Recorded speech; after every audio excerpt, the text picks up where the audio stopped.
interfere heavy-handedly in our bargaining. I think would be the equivalent of the Delaware legislature coming in and assigning your salaries, or Pennsylvania coming in and assigning your salaries.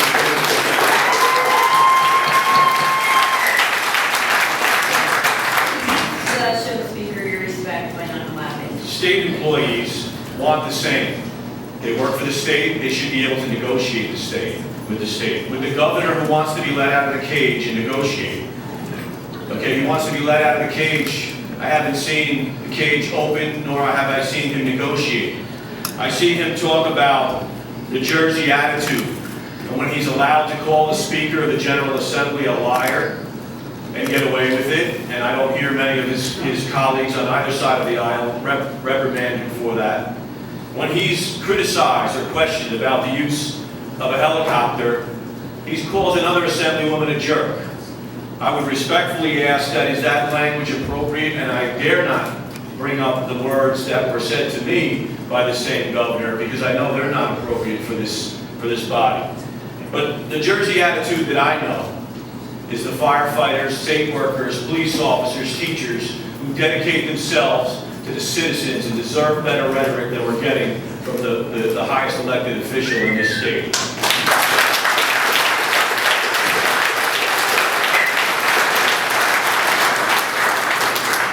My colleague Anthony Wieners from the PBA just delineated some of the reasons why we don't belong here today. First of all, our system is funded to almost 70% in the worst economy of our generation. And there's a few reasons for that. One, we have and always have and never missed a payment, 8.5%. I can't say that for state government nor for local government. Firefighters and police officers live on average 6 to 7 years post-retirement. And again, we have never missed a payment. We have talked about an offset alternative bill, and I'm sure that the media is saying, well, why now? Why haven't you brought this to the table? I can see Michael Aaron thinking that right now. Where has this bill been? Another individual, by the way, who's been disrespected with the way the NJN has been handled. Of course, the governor knows best how to do TV as well.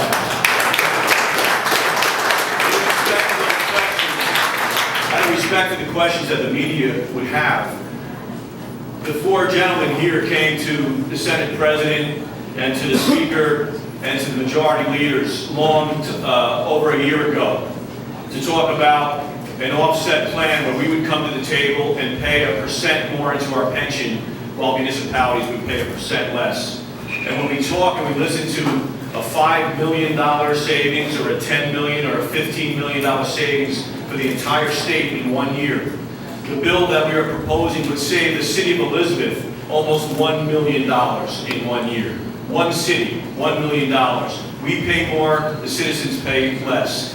Despite the fact that we didn't create this problem.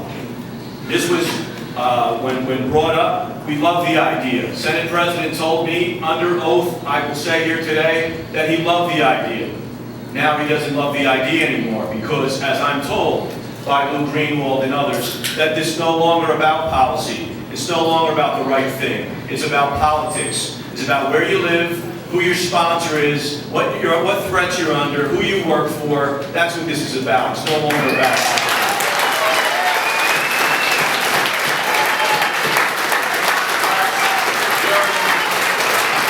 There are 6,200 career firefighters in the state of New Jersey. 6,200. There are 8.5 million residents in the state of New Jersey. There are 80,000 lawyers, for example. 6,200 firefighters. And this state or these cities cannot find the money to appropriately give health benefits to the men and women who walk into 1,000-degree temperatures and deal with every malady whose cancer rates are 40 times the average citizen.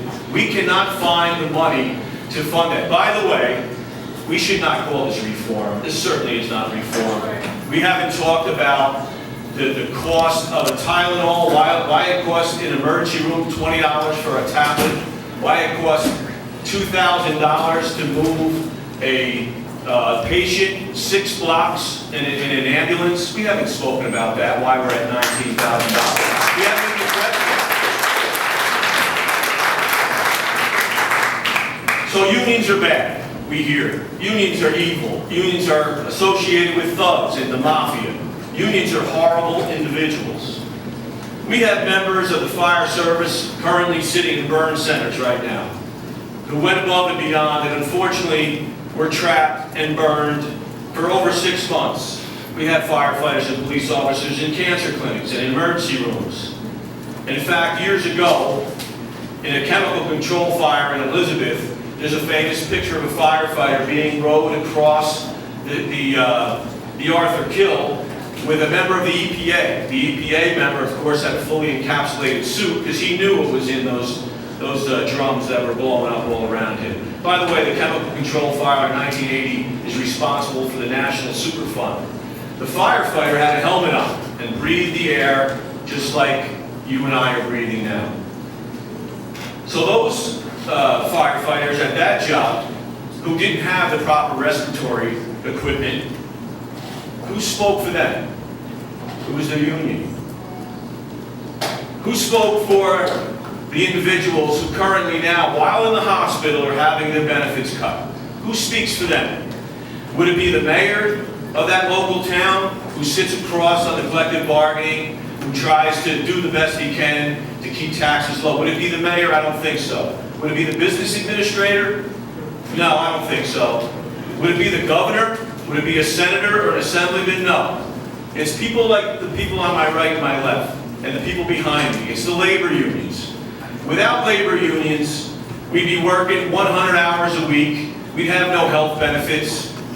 We'd be treated like they did in the book The Jungle by Upton Sinclair. But we've come a long way from that. This is a supposedly labor-friendly state.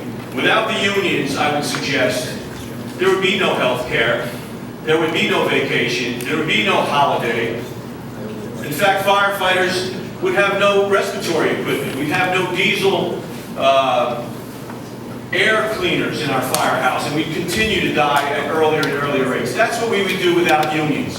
So I sit here today proud to be a union member, and you all should thank the unions you have. And anybody who's not in a union, by the way, should thank the person who is a union, because the salary that they make would not be anywhere close to what it is today. So thank the unions.